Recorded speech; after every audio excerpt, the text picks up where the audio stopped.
support Israel? Well, there's a history, and a very interesting one.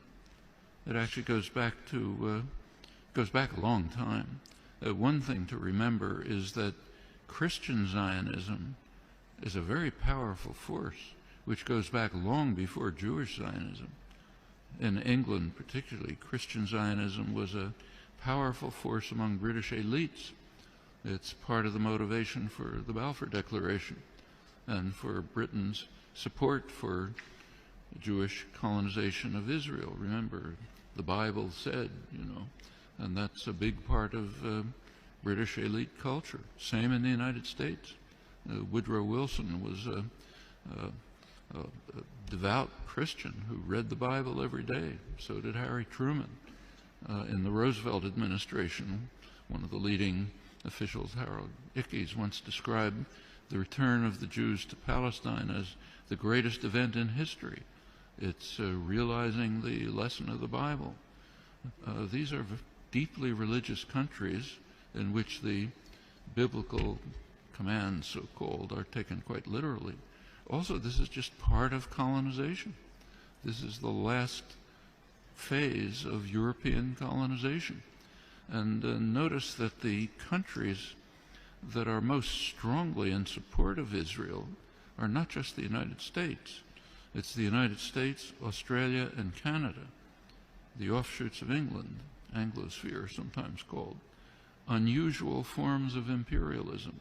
These are settler colonial societies, societies in which not like India, not like the British in India, say, societies, South Africa was a little like this, or Algeria under the French, settler colonial societies in which the settlers came in, essentially eliminated the native population, also driven by religious principles, very religious groups driven by Christian Zionism.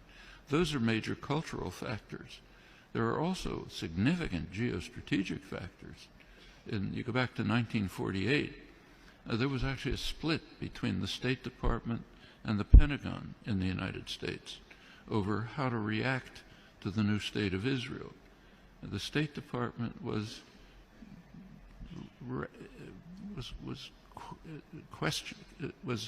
not committed strongly to Israeli conquests, the establishment of the state, and was concerned about the refugees. It wanted an implementation of the refugee problem. The Pentagon, on the other hand, was very impressed with Israel's military potential.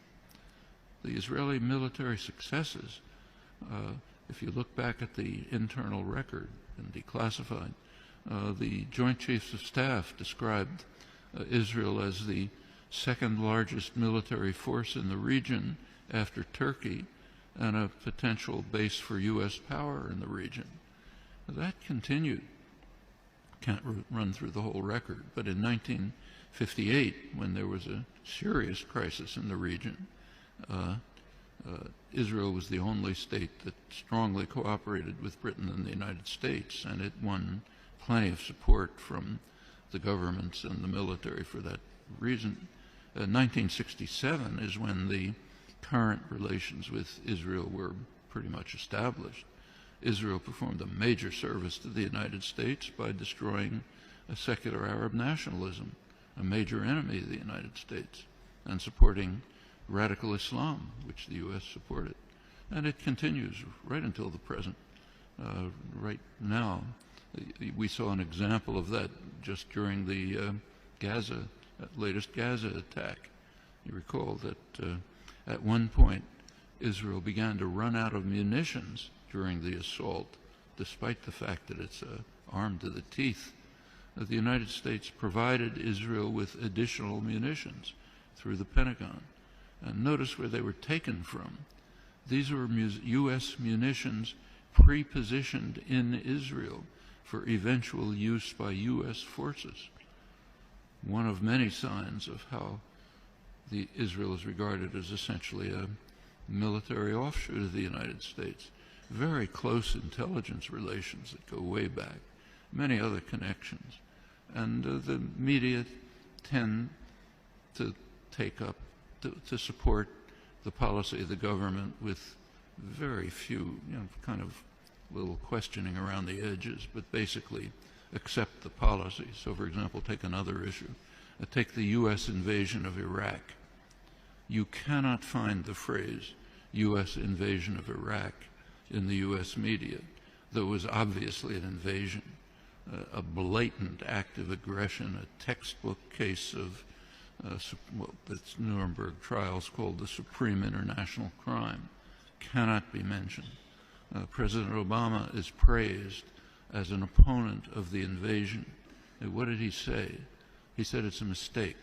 It's a strategic blunder. We're not going to get away with it. That's the kind of opposition that you heard from the German general staff during Hitler's invasion of Russia. It's a blunder. Shouldn't do it. We should knock off England first. That's regarded as opposition. Same in Vietnam. There's now a commemoration underway, big commemoration of U.S. sacrifices in Vietnam. Try to find the phrase U.S. invasion of South Vietnam there or anywhere in the past year since 1961 when it took place. Non-existent, maybe on Democracy Now, what I write, but way out at the fringe. And this is not unique to the United States. Take, say, Britain. Right now there's interesting debates in the British literary journals, like the Times Literary Supplement, as to whether Britain should finally begin to recognize the genocidal, the word that's used, genocidal character of British colonization hundreds of years ago. Should Britain begin to face it? You can ask that question in many places. The tendency of the intellectual community to go along like a herd in support of state power, private power, is just overwhelming. Intellectuals like to think of themselves as dissident, critical, courageous, standing up against power. Absolutely untrue. You look at the historical record, that's a small fringe, and they're usually punished. The mainstream tends to be what was once called a herd of independent minds, marching in support of state power. Nothing new here. Unfortunate, you have to fight against it, not.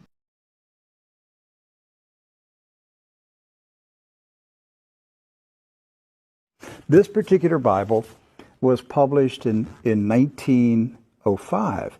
Now, the reason I brought it out is that I want to show a map that's in this Bible. Now, mind you, the Schofield Bible was not published until 1913. Right. And I have in my office an original 1913 Schofield, which was the introduction of the Zionist Masonic heresies about a future state of Israel and separating the church from Israel and all that rapture stuff. That's where it came from. It was a Masonic Zionist heresy that was introduced into the American churches in 1913. This is a 1905 Bible. Pre-Schofield. Pre-Schofield, with no Schofield notes in it. So, you open it up, and this is on page 13. I mean, this thing's big. I want to show you. Here is a map of the Holy Land. And it says, what? Oh, Palestine of the Holy Land. They misspelled Israel. No. Palestine. Palestine. Huh. And all these Christian Zionists that tell me, Rick, there's never been a Palestine. All right, so here's a still. There it is. Let's zoom in and show you here. Yeah. So, yeah, you hear these people like John Hagee, there's never been a Palestine. Well, look at this Bible map from 1905. And most Bibles Yes. from then had a map of Palestine. And Palestine is in the Bible itself, in the Old Testament.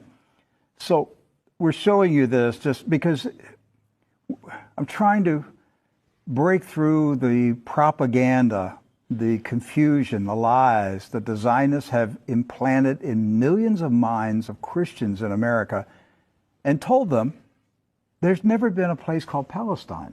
But I have a map, Rick. Right there it is. So with that in mind, do you know who lived in Palestine?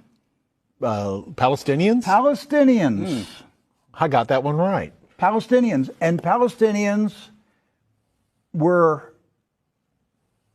Jewish, Christian, And Muslim. and Muslim. Right. They weren't a particular faith. They were citizens of a particular country, Palestine. Palestine. They were all Palestinians. Yes. Jesus was a Palestinian. Look at this. Okay? So Israel has never meant a political country. It's always meant the people of God. Yes. The called out ecclesia, the people of God. That's what Israel means. It's not a political country. With that in mind, we're going to show you some of the scenes of the violence that's taking place in Palestine this week, because here's what's happened. Following the 1917 Jewish Bolshevik Revolution in Russia, where the Jewish Bolsheviks went in and slaughtered the Romanov families in a satanic ritual, imposed communism on Russia, killed hundreds of thousands, literally millions of Christians, hundreds of thousands of Christian Orthodox pastors, and burned their churches, and just a horrible attack on the Russian church in 1917 and afterwards. Then they began to infiltrate Palestine in the 1920s and the 30s. In the 1930s, there was a congressman in Texas, Lyndon B. Johnson, and he was smuggling guns and rockets and grenades from Texas to Palestine, putting them in the hands of the Jewish communist terrorists that were infiltrating Palestine. There was no Israel, no state of Israel. It was Palestine. And they crow about that. That's not a conspiracy theory. That's right from the Lyndon B. Johnson Library. The crates were marked Texas grapefruits. The grenades, they were shipped as Texas grapefruits. The same grapefruits that blew up the King David Hotel. Right. So the 1920s, the 30s, and into the 40s, the European Ashkenazis invaded Palestine, infiltrated. The Arabs, Christian, Muslim, and Jewish, all Palestinians, were alarmed by the arrival of the communist Ashkenazis from Europe. The so-called Jewish settlers were they killed the Jewish residents of Palestine. Yes. Do you And understand the that? British They killed the Jews who lived in Palestine. They killed Christians. They killed Muslims. They finally got enough critical mass that they had enough numbers that they took over Palestine and declared their independence in 1948. And Harry S. Truman, a 33rd degree Freemason, quickly recognized this new country as a real country. And that's how we got to 1948 and the State of Israel. There's never been peace in the Middle East since that day. That day is marked by all Palestinians as a day of disaster. Napka. A day of disaster. The disaster continues to this day. The Ashkenazi invaders continue to take the land, the homes of the Palestinians who have resisted, refused to leave their houses, refused to leave their farms. It's not about Palestinians trying to chase out Jews. It's Jews who are trying to chase out Palestinians. And to this day, since 1948, they're still fighting them, trying to make them leave.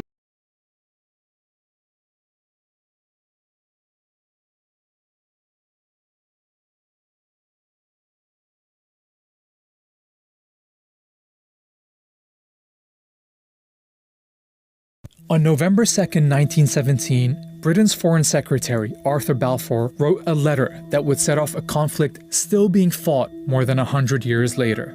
His Majesty's government view with favour the establishment in Palestine of a national home for the Jewish people and will use their best endeavours to facilitate the achievement of this object.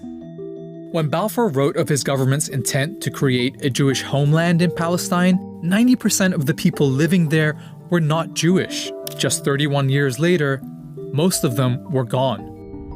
כמה אתה חושב אנשים הרגת ככה? לא ספרתי.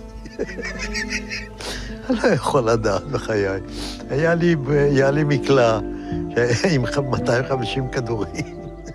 This is the story of the British promise that led to the destruction of Palestine and the creation of the State of Israel.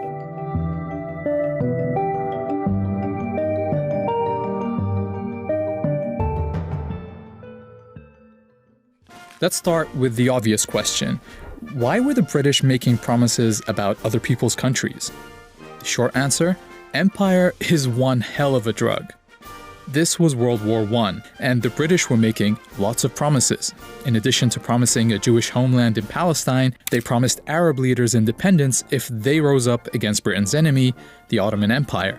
The Arabs did. Hollywood even made a movie about it. Arabia's for the Arabs now. That's what I've told them anyway. That's what they think. That's why they're fighting. Oh, surely. A month after Balfour's letter, British troops took Palestine, ending 400 years of Ottoman rule. The people who lived there were Arabs, mostly Muslims, but there were Christian and Jewish minorities too. There was also a tiny number of European Jews who in the late 1800s had started building small colonies there. At a time when many Jews were suffering horrific persecution in Europe, they felt Palestine could be an escape. The idea of building up a Jewish presence in Palestine became known as Zionism, but it stayed a fringe movement among European Jews. Many of them felt they shouldn't have to leave their countries to avoid persecution. But Zionism as a political movement took a big step forward with an Austrian man called Theodor Herzl. And this guy is a very important name in this story. In 1896, he published Der Judenstaat, or in English, The Jewish State. In it, he said the only way for Jews to avoid Europe's anti-Semitism was not just to leave, but to have their own country. And Herzl didn't just write. The next year, he organized a conference in Basel, Switzerland, the first Zionist Congress. The attendees agreed on a program which sought, among other things, to establish a Jewish homeland in Palestine and promote Jewish settlement in Palestine. From here on out, the Zionist movement became very active, setting up funds to promote Jewish immigration to Palestine, companies to buy land there, and recruiting representatives to advocate for their cause with different governments. A few days after the conference, Herzl wrote this in his diary. At Basel, I founded the Jewish state. In 5 years perhaps, and certainly in 50 years, everyone will perceive it. He was only off by 1 year. Okay, so that is a lot of history, but it's important because the Zionist movement is a critical part of the story going forward, especially after it found a friend in the British government, where a lot of high-ranking officials supported Zionism, sometimes for unexpected reasons. Prime Minister Lloyd George, for example, was a Christian zealot who believed gathering the Jewish people in Palestine would bring Jesus Christ back to earth. Others, like Balfour, believed that getting the Jewish people out of Europe and into their own country would be a good thing. Herzl was pretty visionary when he wrote that the anti-Semitic nations will become our allies. Meanwhile, the Zionists assured Britain that their future country would be a reliable ally. So that's the backstory of how European anti-Semitism, Zionism, and British imperialism all led to the Balfour Declaration, this British promise to build a homeland for Jews in Palestine. Now we're going to look at how Britain did that. World War I had been a conflict between rival empires, and the winners set up the League of Nations to distribute the losing side's territories between them. They called it the Mandate System, putting territories once controlled by the Ottoman and German empires under the, quote, tutelage of advanced nations until they became independent. Britain was given the mandate over Palestine, but the Palestinian people were never asked what they wanted or what independence would look like to them. Listen to what Balfour wrote to one of his colleagues. For in Palestine we do not propose even to go through the form of consulting the wishes of the present inhabitants of the country. Instead, it was the Zionists who were consulted about what their vision for Palestine was, and so the mandate ended up incorporating not just the Balfour Declaration, but several clauses requiring Britain to ensure the establishment of a Jewish home in Palestine. British rule was very accommodating to the Zionist project. The Jewish community in Palestine grew with big waves of immigration. They had their own schools and factories and even their own militia, the Haganah, and they were led by the Polish-born David Ben-Gurion, the leader of their representative body, the Jewish Agency. To the Palestinians, it was clear that Britain wasn't delivering them independence. It was delivering their country to other people. In 1936, they went on strike. British forces tried to break the strike with arrests, torture, mass punishment, and executions. Leaders were exiled, weapons confiscated, and houses blown up. Palestinian fighters attacked British and Jewish targets, while British and Haganah forces would carry out joint raids on Palestinian villages. Something had to change. The British government sent a commission called the Peel Commission to figure it out, but their proposed solution was typical. Just draw another British line on the map, divide the country, give this part to the Jews and this part to the Palestinians, and make that part of Transjordan next door. Oh, and because the Palestinians were a majority in the country, 250,000 of them would have to be removed by force to make the Jewish state viable. Remember, these were the proposals that were meant to calm things down. Spoiler, they didn't. Instead, the revolt continued until 1939. By which time about 10% of Palestine's adult male population had either been killed, injured, arrested, or exiled. The British government really needed a solution. So here comes another report. The Commission is studying the 20-year-old Jewish settlements in British-mandated Palestine. The 1939 White Paper created a conflict between the British and the Zionists for the first time, because it rejected partition and said the solution was for Palestine to gain independence within 10 years, with everyone living there sharing it together. Crucially, it also imposed severe limits on Jewish land purchases and immigration. To the Zionists, this felt like a betrayal. In response, some set off bombs across the country, killing dozens of Palestinians. But soon, everyone was distracted by something much bigger. More than 60 million people were killed in World War II, including 6 million Jews murdered in Nazi death camps. Jewish survivors fled Europe, with a large number of them trying to find safety in Palestine despite the British limit on Jewish immigration. This set off a more direct confrontation between the Zionists and the British, with Palestinians often targeted as well. The Zionists knew two things. Militarily, they were stronger than the Palestinians, and Britain was exhausted by World War II, so it wouldn't have the stomach to keep fighting in Palestine. They were right. In 1947, after 30 years of occupation, Britain announced it was quitting Palestine and asked the newly formed United Nations to clean up its mess. Alright, 1947 and 1948 are the most pivotal years in this story, so let's take a look at how things are lining up. During British rule, Jews had gone from 10% to 30% of the population, and owned about 6% of the land. Under Ben-Gurion's leadership, the Jewish Agency was pretty much functioning as a government for the Jewish community. And the Zionist militias had tens of thousands of soldiers, modern weapons, and officers who'd already fought in World War II. On the other side, the Palestinians hadn't been allowed to develop their own administration or military. But as they waited for the UN's solution, they were still the majority all over the country.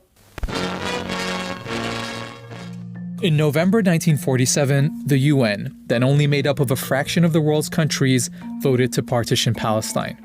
This plan marked off 55% of the country for a Jewish state, but the UN never explained how it could be a Jewish state when half the people in its territory were Palestinian. To nobody's surprise, Palestinians, and in fact all Arabs, rejected the UN's plan. Ben-Gurion and the Zionist leadership accepted, but they saw an opportunity. With the British on the way out, the Zionists knew they would have the strongest military in Palestine. Their forces were instructed to seize more territory than they'd been awarded by the UN and to do what was necessary to reduce the number of Palestinians in it. In cities like Haifa, the militia set off car bombs in Palestinian neighborhoods. They attacked villages and forced residents out. Haganah troops have driven the Arabs out of the beleaguered city, taking many prisoners. After inspecting parts of western Jerusalem that had been emptied of Palestinians, Ben-Gurion said, "In many Arab neighborhoods in the West, you do not see even one Arab. If we persist, it is quite possible that in the next 6 or 8 months there will be considerable changes in the country, and to our advantage." One of the events that helped speed up these changes took place on April 9th, 1948, when the village of Deir Yassin was attacked. A British government report to the United Nations describes the scene.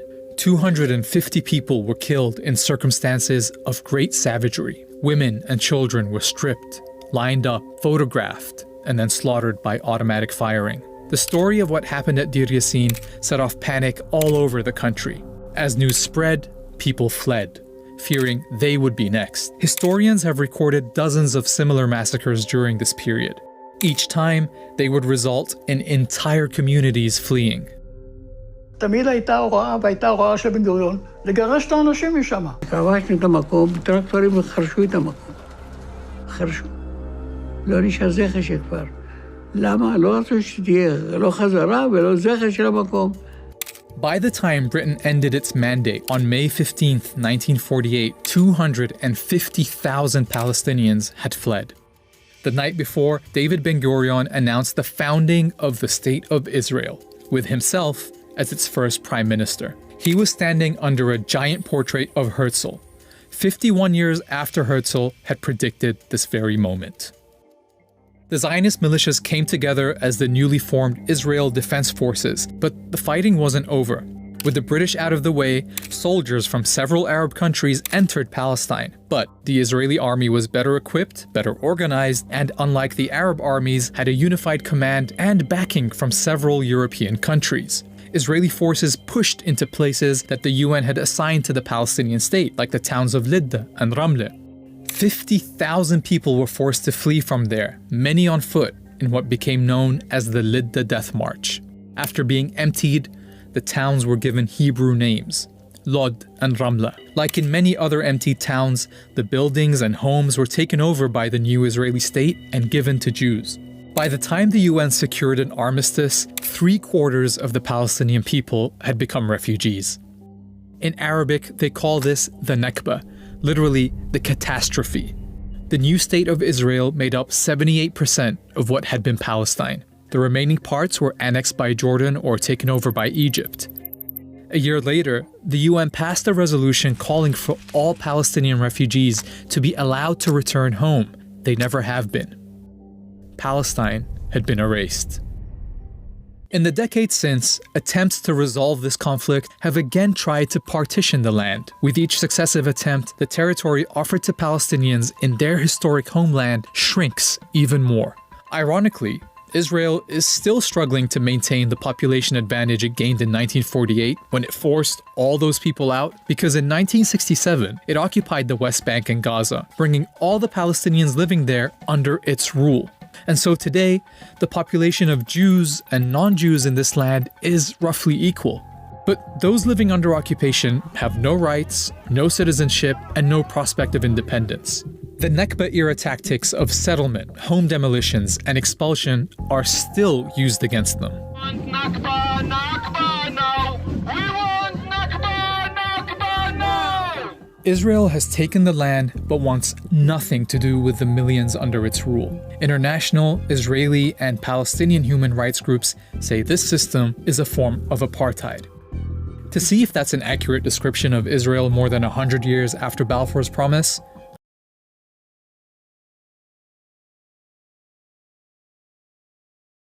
and they collected all the men in there. They shot them. They have a machine gun, and they killed them, all of them. And they killed everyone. They opened fire for all people. Most of Khan Yunis men killed in that day. More than 700 people killed in that day. All of the children there became orphans.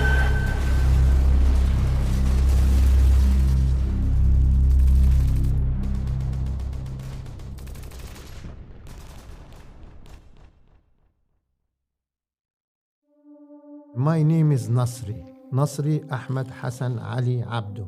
I was born in Jaffa. Muhammad Khalid Abu Mahmoud. I was born in Jaffa. Naif Muhammad Mahmoud Hajjaj. Born in Alma. Saeed Muhammad Al-Isawi. I born in Al-Jalazun camp. My name Atif Karim. I born in Palestine in Hamidiyya. Mahmoud Muhammad Sultan. I born in Jaffa City in November 1944. My name is Adnan Abdel Fattah. I was born in the village of Burqa, Nablus, March 1945. So that makes me about 3 years, more than 3 years, older than the state of Israel, which was May 1948. I was born in our Biyara. Biyara means farm. My father and my mom and the rest of the family of my father all living in the house together in our Biyara. My dad and mom were living in a small village, but it is about 6 to 7 kilometers far away from the sea. And they were having about 40 kilo or 4 to 6 acres in their area. When I was 3.5 years old, Ben Gurion declared about establishing Israel in Palestine. When I was born, there was always a bit of conflict because always we see people being kicked from their homes or leave the homes, they come back to their home and somebody else took the place and they have no right in it. So when I was very little, I remember my father staying home all the time, most of the time, because what happened in 1948, there was a Nakba. People were kicked out of their houses in Palestine, and some were kicked out of their jobs in Palestine. In 1948, the Jewish settlers start bombing Jaffa from everywhere, and the people of Jaffa haven't any weapon to defend themselves. I remember that the Israeli forces, they came to us and they bombarded us by planes and by tanks, by the Israeli forces. The people of Jaffa, they run from place to place under this pressure. They start to push us by force. In the beginning, they use guns and they use tanks. But when we reach around the port, they start to bomb us from plane. They started to escape to the beach of Jaffa, to escape by the sea to Gaza Strip and to Lebanon. And there is already Greek ships waiting to help them to escape to Gaza and Lebanon. They separated the two groups, right and left. The people on the right, they later, under the force, they moved in direction of West Bank, and some people of them stay in Qilia. When the Israelis occupied our city, our village, Kufr Ana, my dad was outside the village. He was with the fighters, with the resistance men of Palestine. My mother, with small children, they left the city, the village. When the Israelis go into Deir Yassin and Kufr Qasim and kill all the people, and we get scared, they start to drop a paper. They ask us to leave from here, from the village. And of course, the people get scared and left the village and go and they ask they leave for 1 week. After that, you come back. And we didn't come back anyhow. We were going to Jordan. When we come back from the beach to our home, my father asked me to ask about what happened to our neighbors. And first home, Saadoni family, they killed 3 brothers. And one of them, he held his child and he said to the soldier, to Israeli soldiers, please don't kill me for the sake of this child. He said, you and your child. His child leg cut from the end and he died. And when I go to their home, I saw their bodies still in the home. They go to the other homes. Most of Khan Yunis men killed in that day. More than 700 people killed in that day. All of the children there became orphans. It's a big massacre. They killed the men of Khan Yunis city and they collected them in groups every group between 30 and 40 person, and they are ordered them to look to the wall, and they shoot all of them. There is auntie of my father. She live in the area of Jaffa, but I don't remember exactly the town. The Jews came to the town and they killed everyone. They opened fire for all people. All people there pass away except two. Her brother, old one, and her son. Before I left Palestine, the Israeli scare us. They make Deir Yassin. They kill most of the people there. In Kufr Qasim, they kill all the people. The another village, they get scared. Every father, he want to take his kids and go out till the war is finished. They came in the morning and they killed all the men. They collected all the men in the area. And there is a big area in Alma, and they collected all the men in there, and they killed all the people, all the men there. They shoot them. They have a machine gun, and they killed them, all of them, in front of everybody. Yes, I was witnessing that. I was witnessing there. Yes. My friend Abdullah Hamouda, he was 12 years old at the time. He was in a group. His teacher, Mr. Alam Al-Alami, beside him, he said to him when they ordered them to look to the wall, he said to his teacher, they will kill us. He said, don't be scared, come in front of me. And he put him in front of him and they start shooting him. About 35 persons killed. Still, Muhammad still alive. When the killers moving in their car, he tried to get up, his leg is broken, he can't get up, and he's still moving on his back until he reaches their home, and their neighbor fixed his leg until he go to the hospital, and he came to the school with 6, and that still in my mind from that time. I can't forget. I'm still suffering until now from what happened to our people in Khan Yunis city. Jaffa people, we have our registered of our biyarat or our lands over there. Up to now, I have it. It is kept in one bank here. I kept all the document given from my father to me, which is our wealth in Jaffa. They stolen the land, they stolen the things, yeah, but the document with us, inshallah, in the future, when we back to our country, we can use it. We have a house in Jaffa, house and land in Jaffa, not far from the water. It's called Hay Nuzha. When I went the last 2 times there, our land was not occupied by anybody, and there was a blue strap, white blue strap surrounding it like a fence. It wasn't a fence, just a strap. They can demolish it, but I don't know why they left it, and other houses as well for other people. They're all strapped with a blue strip, and they just kept empty. After 1 year, they came to the camp and they informed the manager of the camp to call my father. And they came and sat with him from 8 morning up to 2 afternoon. They asked him about many things. Then my dad, in a very smart manner, simple way, he said, yes, you are talking that I am sick, I am old, and you want to give me the money for my land to have fun. What I will do in that money, I might die tomorrow, after a month, a year.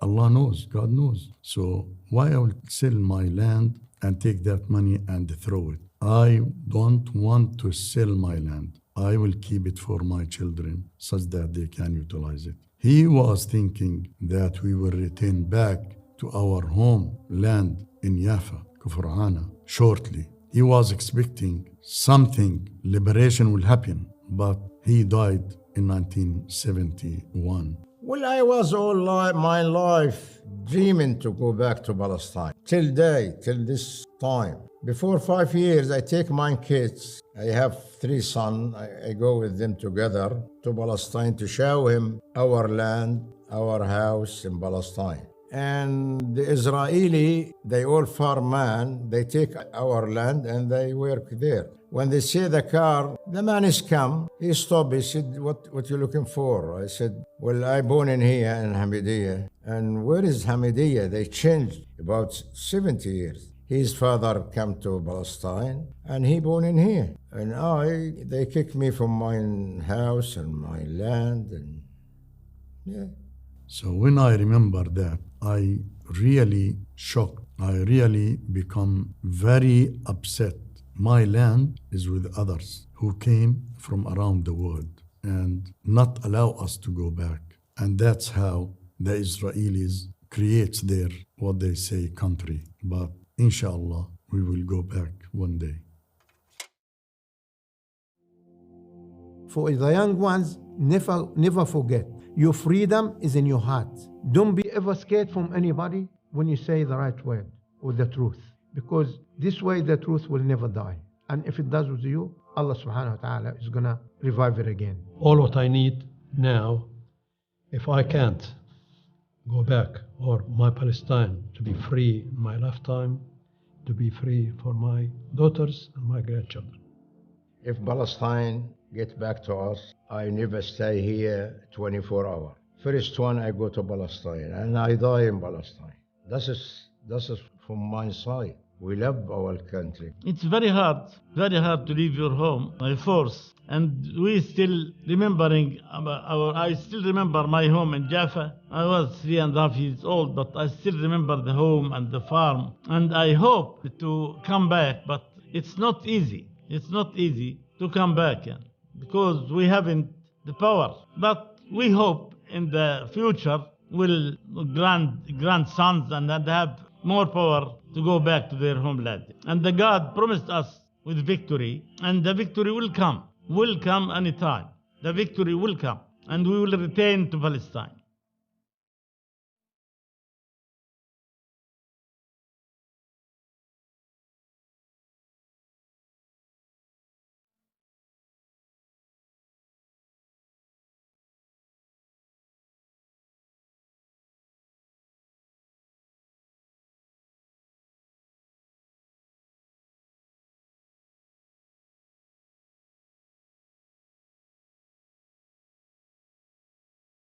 In the Israel lobby, you wrote a book, probably your most controversial book on the topic. Not probably.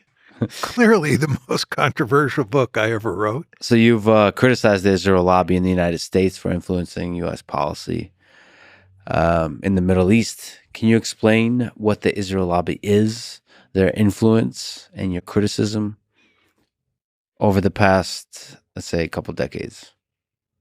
Well, the argument that Steve Walt and I made, actually we wrote an article first, and which appeared in the London Review of Books, and then we wrote the book itself. Our argument is that the lobby is a loose coalition of individuals and organizations that push American policy in a pro-Israel direction. Basically the lobby is interested in getting getting the United States, and here we're talking mainly about the American government, to support Israel no matter what Israel does. And our argument is that if you look at the relationship between the United States and Israel, it's unprecedented in modern history. This is the closest relationship that you can find between any two countries in recorded history. It's truly amazing the extent to which Israel and the United States are joined at the hip. And we support Israel no matter what, almost all the time. Our argument is that is largely due to the influence of the lobby. The lobby is an extremely powerful interest group. Now, it's very important to understand that the American political system is set up in ways that allow interest groups of all sorts to wield great influence. So in the United States, you have an interest group or a lobby like the National Rifle Association that makes it well nigh impossible to get gun control, right? And so with the Israel lobby, you have this group of individuals and organizations that wield enormous influence on U.S. policy toward the Middle East. And this is not surprising given the nature of the American political system. So our argument is that the lobby is not doing anything that's illegal or illicit or immoral or unethical. It's just a good old-fashioned American interest group. And it just happens to be extremely powerful. And our argument is that this is not good for the United States because no two countries have the same interests all the time. And when our interests conflict with Israel's interests, we should be able to do what we think is in our national interest, in America's national interest. But the lobby tends to conflate America's national interests with Israel's national interests and wants the United States to support Israel no matter what. We also argue, and I cannot emphasize this enough given what's going on in the world today, that the lobby's effects, the lobby has not been pushing policies that are in Israel's interest. So our argument is that the lobby pushes policies that are not in America's interest or not in Israel's interest.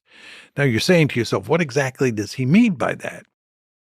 What every president since Jimmy Carter has tried to do, as I said before, is to foster a two-state solution, to push Israel, which is the dominant player in Greater Israel, push Israel to accept the two-state solution. And we have run into huge resistance from the lobby whenever we tried to, let's be blunt about it, coerce Israel, right? In a perfect world where there was no lobby and an American president was free to put pressure on Israel, to coerce Israel, I believe we would have gone a long way towards getting two-state solution. And I believe this would have been in Israel's interests. But we couldn't get a two-state solution because it was almost impossible to put meaningful pressure on Israel because of the lobby. So this was not in Israel's interest, and it was not in America's interests. And that was the argument that we made. And we, of course, got huge pushback for making that argument. What's the underlying motivation of the lobby? Is it religious in nature? Is it similar to the way war hawks are sort of militaristic in nature? Is it nationalistic in nature? What's if you were to describe this loose coalition of people, what would you say is their motivation? Well, first of all, I think you have to distinguish between Jews and Christians. You want to remember that there are a huge number of Christian Zionists who are deeply committed to Israel no matter what. Right. And then there are a large number of Jews. The Jews are obviously the most important of those two groups in the Israel lobby. But, one of the arguments that we made in the book is that you should not call it the Jewish lobby because it's not populated just by Jews, and Christian Zionists are an important part of that lobby. But furthermore, there are a good number of Jews who are opposed to the lobby and the policies that the lobby purveys. And there are a number of Jews who are prominent anti-Zionists, right? So, and they're obviously not in the lobby. Or if you take a group like Jewish Voice for Peace, right? Jewish Voice for Peace is not in the lobby. So it's wrong to call it a Jewish lobby. But with regard to the American Jews who are in that lobby, I think that really this is all about nationalism. It's not so much religion. Many of those Jews who are influential in the lobby are not religious in any meaningful sense of that term, but they self-identify as Jewish in the sense that they feel they're part of a Jewish nation. And that in addition to being an American, right, they are part of this tribe, this nation called Jews, and that they have a responsibility to push the United States in ways that support the Jewish state. So I think that's what drives most, if not almost all, the Jews. This is not to say there's not a religious dimension for some of them, but I think that the main connection is much more tribal in nature. So I had a conversation with Benjamin Netanyahu, and he said fundamentally, if you're anti-Zionist, you're anti-Semitic. So the Zionist project is tied at the hip to the Jewish project. What do you have to say to that? Look, you can define anti-Semitism any way you want, right? And you can define anti-Semitism to incorporate anti-Zionism. And I think we have reached the point where anti-Semitism is identified today, not just with anti-Zionism, but with criticism of Israel. If you criticize Israel, some people will say, you're an anti-Semite. And if that's your definition of anti-Semitism, it's taken an important term and stretched it to the point where it's meaningless, right? So when Steve and I wrote the book, wrote the article and then wrote the book, all sorts of people said that we were anti-Semites. This is a ludicrous charge, but what they meant was you're criticizing the lobby, you're criticizing Israel, and therefore you're an anti-Semite. Okay, if that's what an anti-Semite is, somebody who criticizes Israel, probably half the Jewish community, if not more in the United States, is anti-Semitic. And of course, you get into all these crazy games where people are calling Jews self-hating Jews and anti-Semites because they're critical of Israel. But even people who are anti-Zionist, I don't think they're anti-Semitic at all. You can argue they're misguided. That's fine. But many of these people are Jewish and proud of the fact that they're Jewish. They just don't believe that nationalism and Jewish nationalism is a force that should be applauded.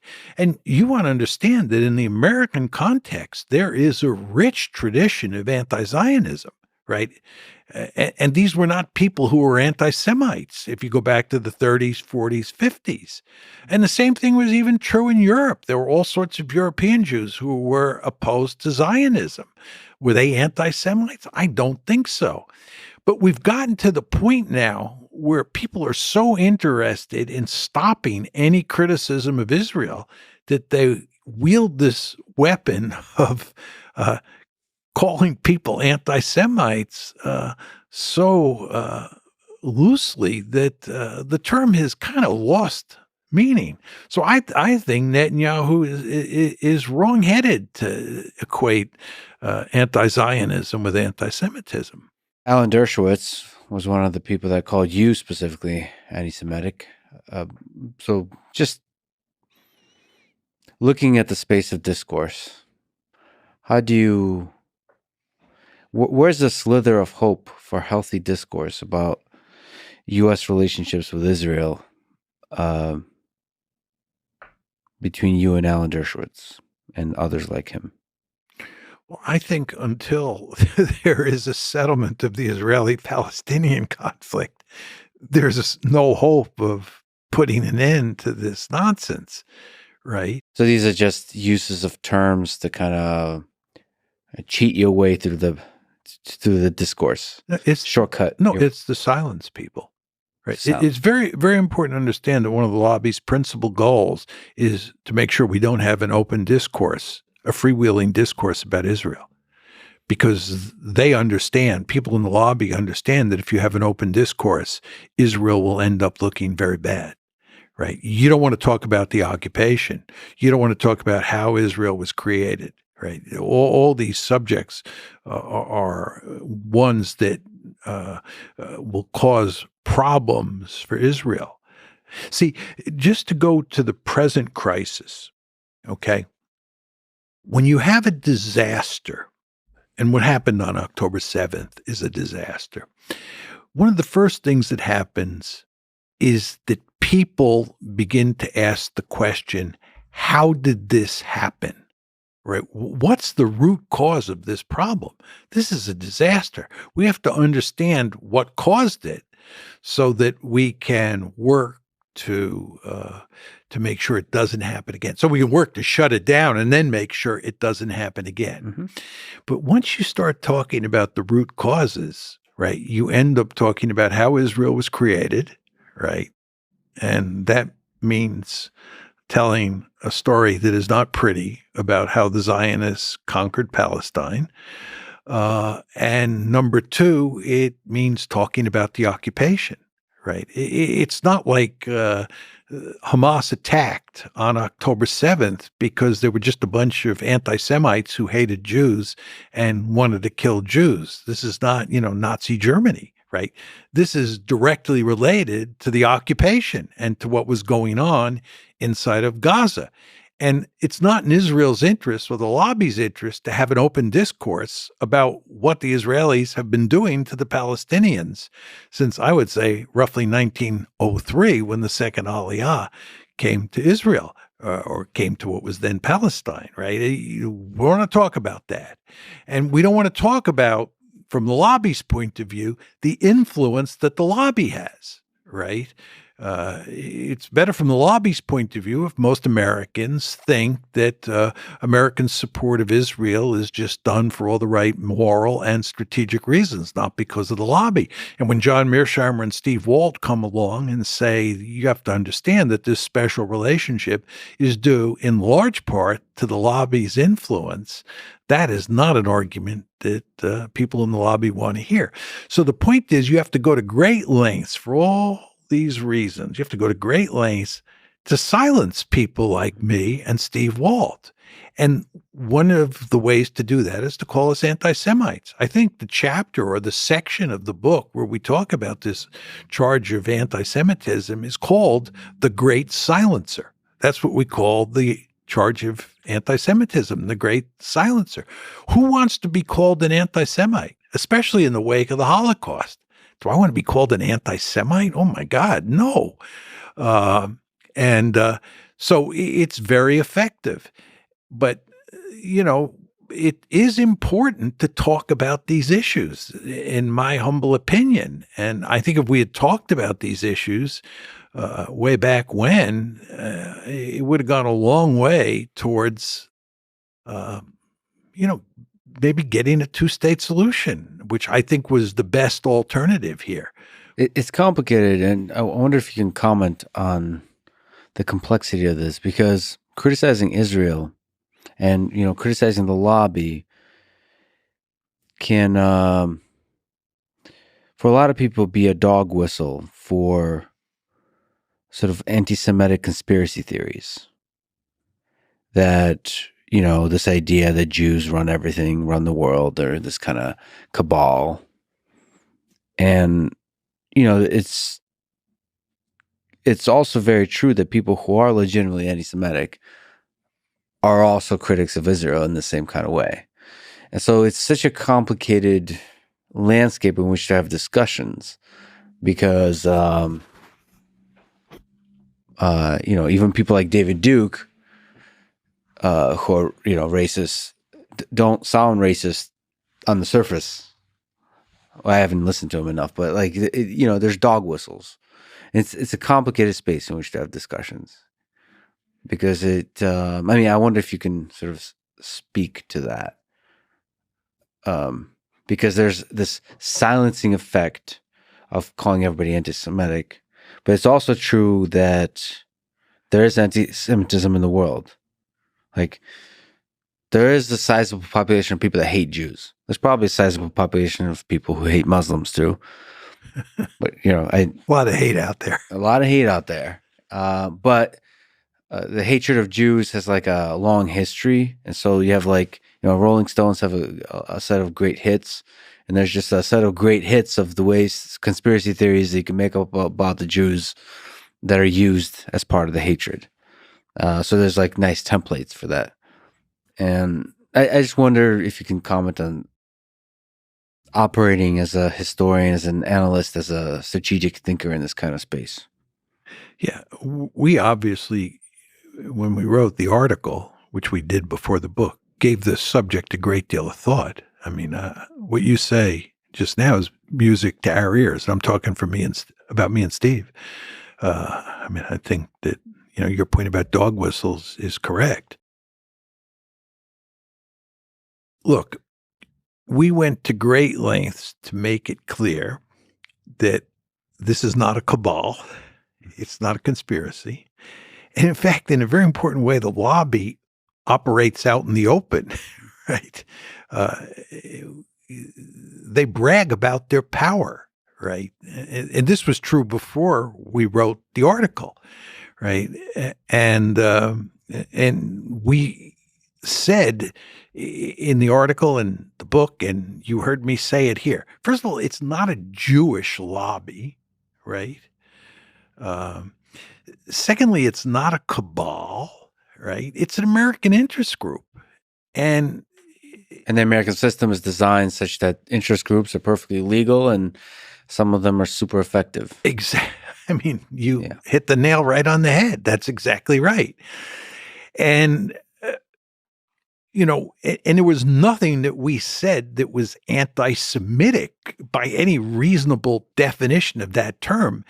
And, huge numbers of Jews have known me and Steve over the years, and nobody ever said that we were anti-Semitic before March 2006 when the article appeared, because we're not anti-Semitic. But look, you've got this interest group, right, that has a significant influence on American policy and on Israeli policy, and you want to talk about it. It's just important to talk about it. It's important for Jews, right, in the United States, for Jews in Israel, to talk about this. The idea that you want to silence critics is not a smart way to go about doing business, in my opinion. If we were wrong, if Steve and I were so wrong and our arguments were so foul, they could have easily exposed those arguments. They could have gone into combat with us in terms of the marketplace of ideas and easily knocked us down. The problem was that our arguments were quite powerful. And instead of engaging us and defeating our arguments, they wanted to silence us. And this is not good, right? It's not good for Israel. It's not good for the United States. And I would argue in the end, if anything, it's going to foster anti-Semitism. I think you don't want to run around telling people that they can't talk about Israel without being called an anti-Semite. It's just not, it's not healthy in terms of the issue that you're raising, right? But I still agree with you that it is a tricky issue. I don't want to make light of that. I know that there's this piece of literature out there called the Protocols of the Elders of Zion. And I fully understand that if you're not careful, you can come close to writing volume 2 of the protocol. But I don't believe that we wrote anything that was even close to that. And again, I think that a healthy debate on the issues that we were raising would have been not only in America's interest, but it would have been in Israel's interest.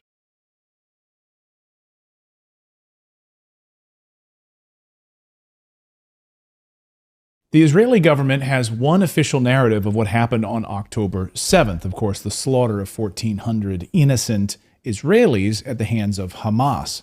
But now, startling new testimony is starting to emerge that may change what we understand about that day. This could trouble a lot of people. Dan Cohen is the founder of Uncaptured Media, a filmmaker, the documentary Killing Gaza, with some of these new startling revelations. Dan, welcome back to the show. Hey, great to be with you, Clayton. So what testimony has started to emerge from Israelis that could shed new light on what happened that day? Well, in the days after the events of October 7th, an interview with a survivor of the kibbutz Be'eri, the Israeli kibbutz Be'eri, where many people died, gave an interview in Israeli media. And she said, she was very clear that, and repeated in her interview, that Israeli hostages were killed by Israeli gunfire, perhaps in a firefight between the Hamas fighters and Israeli military, but that it was Israeli military bullets that actually killed them. בגינה של האנשים מהקיבוץ שיש 5 בני ערובה ששוכבים או 6 על האדמה בחוץ, ממש כצאן לטבח מול הירי של הימ"מ שלנו והמחבלים. הטרוריסטים ירו בהם? לא, הם נהרגו מהחילופי ירי, תבין שהיה חילופי ירי מאוד מאוד קשים. זאת אומרת, יכול להיות שזה כוחותינו ירו בהם? חד כשניסו משמעית. לחסל את החוטפים, את כן, החמאס? חיסלו את כולם, כולל הבני ערובה, כי היה שם חילופי ירי מאוד מאוד קשים. אני משוחררת בסביבות השעה 5:30, ב8:30 כנראה מסתיימת הלחימה, אחרי שהיה חילופי אש מטורפים, אפילו 2 פקזים של טנק שירו לתוך הבית, שזה בית קיבוצי קטן, זה לא איזה, רואים את זה בחדשות. כן. זה לא מקום גדול. וברגע הזה כולם נהרגו, היה שקט, חוץ מניצולה אחת שיצאה הדס דגן, וזהו, וגם. איך כולם נהרגו? מהחילופי אש. מהחילופי אש, כלומר, יכול להיות שגם זה מאש כוחותינו? חד משמעית. כן? וככה אני מאמינה. אוי, זה נשמע כל כך רע. כן, וכולם מתו. So that interview was actually censored by the Israeli government in order to prevent it from getting to the Israeli public, which had basically been through this shock and awe propaganda campaign to convince them that everything that just happened on October 7th was purely a Hamas terrorist attack, that Hamas is worse than ISIS, and so there can be no negotiation, and the only answer is to obliterate Gaza, and whatever happened in those horrible scenes on that horrible day of October 7th is purely the fault of Hamas and has nothing to do with Israeli military tactics or strategy or decisions that were made either on the fly that day. Now, there has been another article that came out in the Israeli liberal magazine Haaretz, in which it cites an Israeli military figure who was there. There is one who was in a bunker near Gaza, who was trying to call in airstrikes on this kibbutz, of course, which would have killed everybody. That did not happen. However, what did happen is another Israeli commander who was on the scene actually ordered his men, his soldiers, to open fire on everyone in these houses. So the Hamas militants were inside these houses with Israeli hostages under the belief, apparently, that because they have hostages, they'd be able to get back into Gaza, as others had. But the Israeli military, this commander, and we don't know how high up this decision-making goes, decided, no, we're going to kill everyone in here, including with use of tank shells. This is according to this Haaretz article. So, I mean, what actually happened, clearly, is the Israeli military said, we are not going to negotiate with Hamas at all, and we're going to kill everyone here, including our own people. Now, this has been pretty much hidden from the Israeli public as best as possible with the censorship of that interview. Yasmin Porat is the survivor's name, and but now that has been published in Haaretz. So, I mean, it raises way more questions about what actually happened, not only in Be'eri, but in other places too, where many Israelis were killed. And that's not to say that Hamas did not kill people. Definitely that happened. But, you know, Israel apparently clearly killed its own people in order to avoid negotiations. So a couple of questions here, right? Because immediately people would say, well, obviously, all right, well, come on, Dan, this has got to be friendly fire, right? That it was probably friendly fire. And in the scuffle of the moment, the Israeli military dealing with Hamas terrorists, which just invaded and were carrying out this brutal attack, that yes, clearly there was going to be people killed accidentally, that it would have been friendly fire. How do they address that piece of it? Well, according to this Haaretz article, and I'll just read exactly what he says. This is according to Nir Hasson, the Israeli journalist. He says, and he's quoting a resident of the Be'eri who survived. He says, after commanders in the field made difficult decisions, including shelling houses with all their occupants inside in order to eliminate the terrorists along with the hostages, did the IDF complete the takeover of the kibbutz? The price was terrible. At least 112 Be'eri people were killed. So there's also another part of this article there's another one on October 11th that that quotes a guy named Erez, a deputy commander, and he says they fought inside the kibbutz from house to house with the tanks. We had no choice. So they're actually firing tank shells. It's not as if there was, I mean, there was clearly close combat, and maybe some of them were killed by friendly fire, in combat, in gun battles between Hamas and the Israeli forces. And that seems to be what Yasmin Porat, the first one to come out and give her testimony, was describing. However, so she came out and said that it was friendly fire. That's what she was describing. She was saying that yes, that Israelis were killed by Israeli gunfire, not that the Israeli military decided pure only to kill their own people, but so basically at first what we learned from her testimony is that best case scenario is that it was friendly fire, in a clash between the two sides. But later, with the publication of these other articles, what became clear is the Israeli military made a decision in the field to kill everyone there using tank shells and just opening fire on the houses where Hamas was holding these hostages. We have to look at this in context of something called the Hannibal Directive, which is an Israeli military procedure to kill any Israeli soldier taken captive by enemy forces.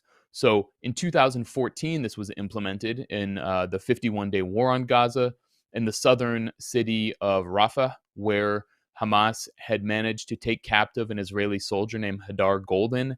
And when that happened, the Israeli military used the full might of its force and bombed this area massively, killing Hadar Golden, their own soldier, as well as well over 100 Palestinians at the same time.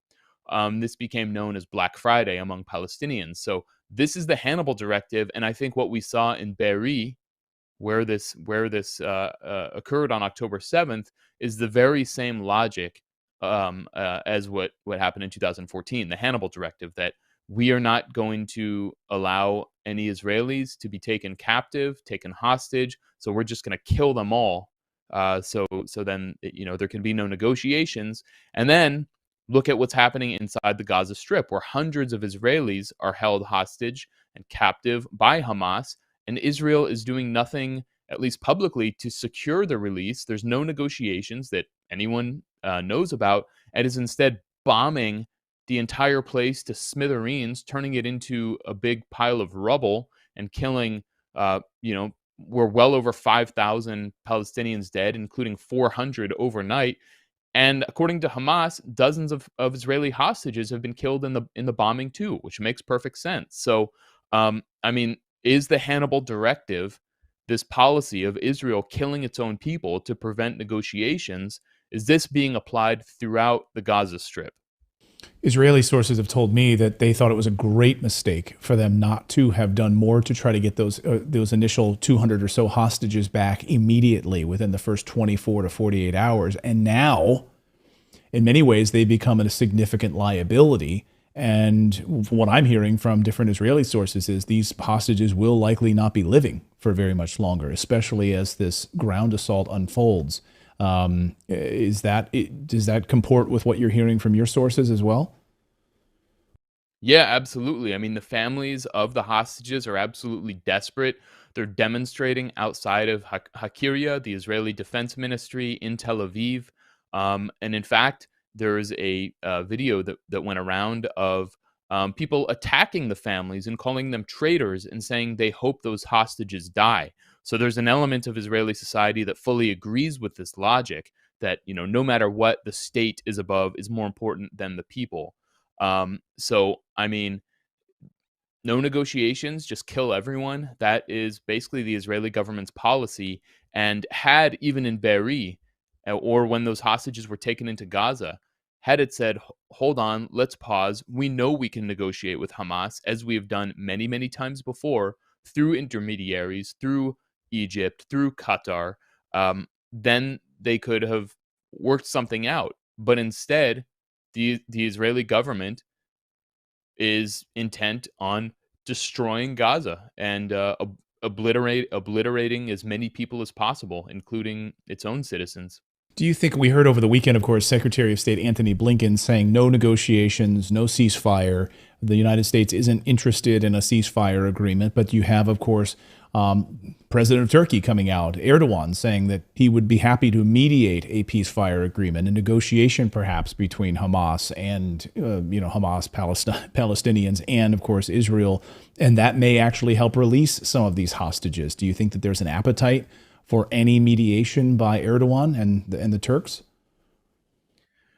Definitely. I mean, we see these massive demonstrations in all over the world, but in Turkey, there's obviously a lot of sympathy for Palestinians, and seeing what Israel's doing to Gaza, there's no doubt that the people want a ceasefire and negotiations, and so Erdogan is well positioned to do that. I mean, Turkey is influential in Gaza, and of course has strong contacts with Israel. So, I mean, Erdogan could do it, Qatar could do it, Egypt could do it, the U.S., in some capacity could do it. Right. Yeah, but you need two partners to be willing to negotiate. And I mean, Hamas actually released a few hostages the other day, American Israeli hostages, and turned them over to the Israeli military in exchange for that small amount of aid that came in, and has said, Hamas alleged that they offered to release 2 Israelis and gave their names and ID numbers for humanitarian reasons, for nothing in exchange, not demanding anything. And they say the Israeli government denied it, refused it, rejected it. The Israeli government has said that this is a lie, that it's propaganda. But I mean, considering Israel is bombing everything in sight, and you can be sure that is killing its own hostages inside Gaza, as it did in Be'eri, in the kibbutz, on October 7th. Well, it's not very credible in terms of how it's trying to do anything to secure the release of those hostages. And of course, for Hamas, it doesn't, having dead Israeli hostages, killing them doesn't really do any good. Hamas did say early on, after October 7th, that if the bombing without warning of residential homes didn't stop, then it would begin executing the hostages one by one on camera. Well, the bombing of the bombing without warning never stopped, and Hamas never actually did what it said it would do. So, I mean, that really says a lot. Yeah. It says a lot right there. The only reason Hamas wants those captives is to be able to negotiate. And I think what they figured is, well, we got 200 hostages. Israel has to negotiate. And Israel basically, said, called their ante and said, no, we're not going to negotiate. We're going to kill all of you, including our own people. So you want to see crazy? I'll show you crazy, is basically Israel's position. Yeah. You thought these were going to be bargaining chips, these 200 hostages? Well, we've just leveled half of northern Gaza. So it doesn't seem that they are much of a bargaining chip at this stage, unfortunately. Unbelievable. Just real quick, we'll get you out of here on this. When the censorship started this initial interview with this Israeli woman, where was that initial interview? Who did the initial interview, and how was it suppressed? How was it suddenly blocked in Israel? The Israeli military holds there's an Israeli state censor. So, for even a foreign journalist or Israeli journalist, you have to abide by that, or else you can, as an Israeli citizen, you can be held liable legally for breaking the censor. And so if they order that, then, Israeli journalists must legally comply. The foreign press, the New York Times or anyone else, doesn't have to abide by that because they don't have any way to enforce it. But the Western media typically goes along with it. If there's like a gag order from the Israeli state censor, then all of the Western media does it. And so this was I'd have to look and see exactly what channel in Israel it was published on. But after it was censored, it was published by the Electronic Intifada. So that's who actually, broke this story out of, The Israeli. censorship. Yeah, exactly. The censorship. Interesting. Dan Cohen, thank you so much from Uncaptured Media. Appreciate it. You can follow him on Twitter. What is your Twitter handle? At Dan Cohen 3000, and I'm on Twitter all the time, and we're doing a lot at Uncaptured Media. So it's Uncaptured News on Twitter, and you can check us out on YouTube and Rumble. Absolutely. Dan's not getting a lot of sleep these days, I can tell you that. Nonstop working on this. Dan, Lots great of to see you. coffee. Yeah, lots of coffee, lots of great coverage. Thank you so much for this story, Dan. This is a story that people have not heard because it's being censored.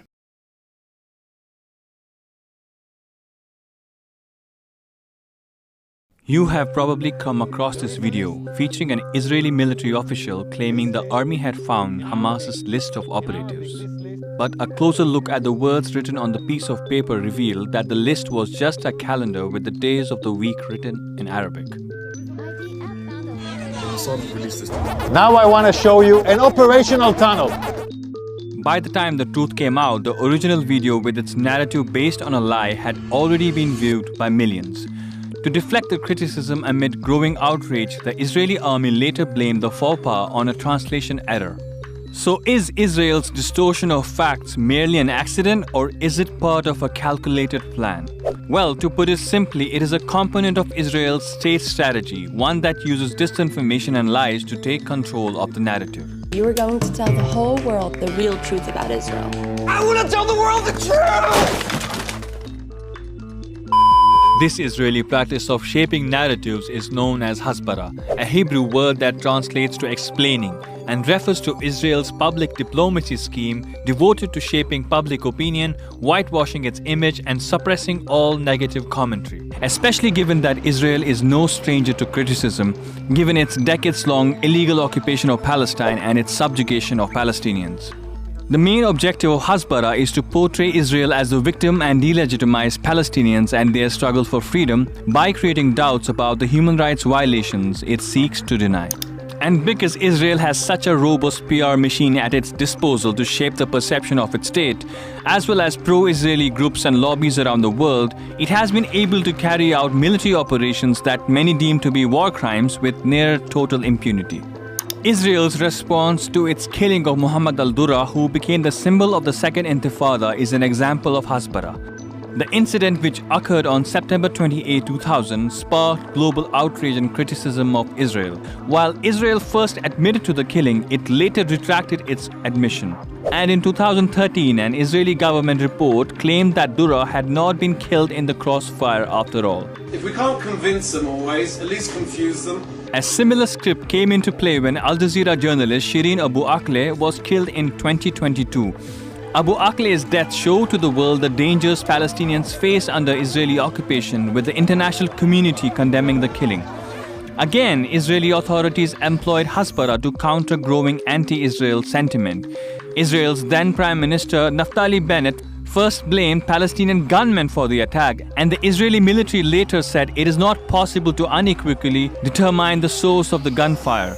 However, the UN's Commission on Occupied Palestine conducted an independent investigation and concluded that Israeli forces had used lethal force without justification.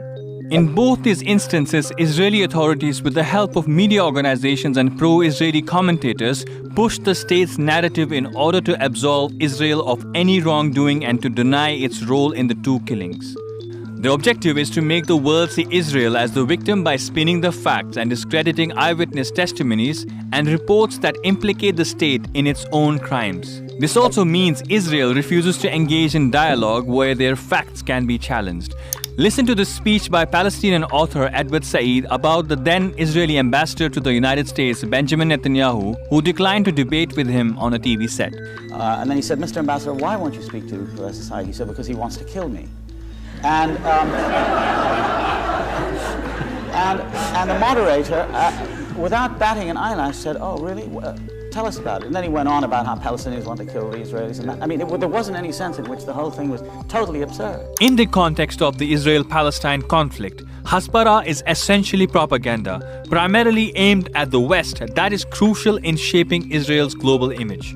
Hasbara isn't accomplished through international media only. Israeli universities, research centers, and NGOs like Hasbara Fellowships and Birthright Israel regularly offer hundreds of students and influencers around the world subsidized trips to Israel to give them first-hand experiences and tools to ultimately return to their communities and campuses as pro-Israel advocates and leaders. This is finding out what life is like here. This is finding out what the truth is in Israel and how to bring it back so we can educate others. Remember Noah Schnapp, star of Stranger Things? He also visited Israel on a Hasbara trip that was sponsored by Ash Global, an Israeli advocacy group. And amid Israel's current war on Palestine's Gaza, Noah was seen distributing stickers and pamphlets that glorified Zionism. There's even a Hasbara handbook that contains talking points and even advises that the word administration should be used instead of occupation and that intifada should be avoided and replaced with a wave of violence. It also states that celebrity support for Israel can help to persuade people that Israel is a great nation. But at the same time, it acknowledges that celebs might back away from controversial political issues for fear of having their own image tainted. When it comes to the history of the Israel-Palestine conflict, the talking point is to say that Palestinians left on their own accord during the Nakba in 1948 to avoid the war. It also seeks to instill concern among Israel's supporters, claiming that the reason Israel opposes the right to return of Palestinian refugees is because their return would mean that Israelis would become a minority in their own land. Israel's multiple wars on Palestine's Gaza in the last 2 decades have occurred during the digital era. For Tel Aviv, the digital landscape is another battlefield, and it uses Hasbara as information warfare. Supporters of Palestine and the Palestinian diaspora are actively involved in organizing protest movements and launching hashtag campaigns to bring the world's attention to Israel's violations of international law and human rights in occupied Palestine. To counter the Palestinian narrative and any anti-Israel content, Israel has created online blogs and has maintained an active presence on X to disseminate information faster than before and to set the tone on unfolding events as quickly as it can. Since 2010, Israeli authorities have invested millions of dollars in weaponizing social media to whitewash Israel's image. The state recently spent $26 million to fund its Hasbara activities in order to promote the legitimacy of its war on Gaza. It has an army of volunteers that work 24/7 responding to anything that sounds remotely anti-Israel. And today I'm proud to say that we're working in many platforms, Twitter, both in Arabic and Russian and French and English, as well as YouTube channel, as well as a blog, as well as Flickr album and so on. We have millions and millions of viewers just on those platforms. In order to drum up support for its ongoing military assault on besieged Gaza, Israeli authorities have since October 7 already placed over 75 different ads on X and YouTube, like this one, and others that are more graphic, like these ads seen on Angry Birds. Even Israeli celebrities are involved in the state Hasbara. Actress and former Israeli soldier Gal Gadot recently hosted a VIP screening in the US of Bearing Witness, a propaganda film produced by the Israeli military spokesperson's unit to try to galvanize sympathy for Israel among Hollywood's elite. To sum it up, Israel essentially strives to be portrayed both as a heaven on earth and also as a victim that deserves the world's pity and support. But both images it aspires to project are unconvincing, as numerous right groups and a growing number of people and governments around the world are aware that Israel regularly violates human rights and international law, practices apartheid against Palestinians, and has committed war crimes. With Palestinian journalists in Gaza sharing and talking about Israel's atrocities and violence in real time, global support for Palestinians is growing by the day, both in the streets and online, and it's becoming harder for Israel to win a popularity contest as it continues to bomb residential buildings, hospitals, and places of worship, killing thousands of innocent civilians.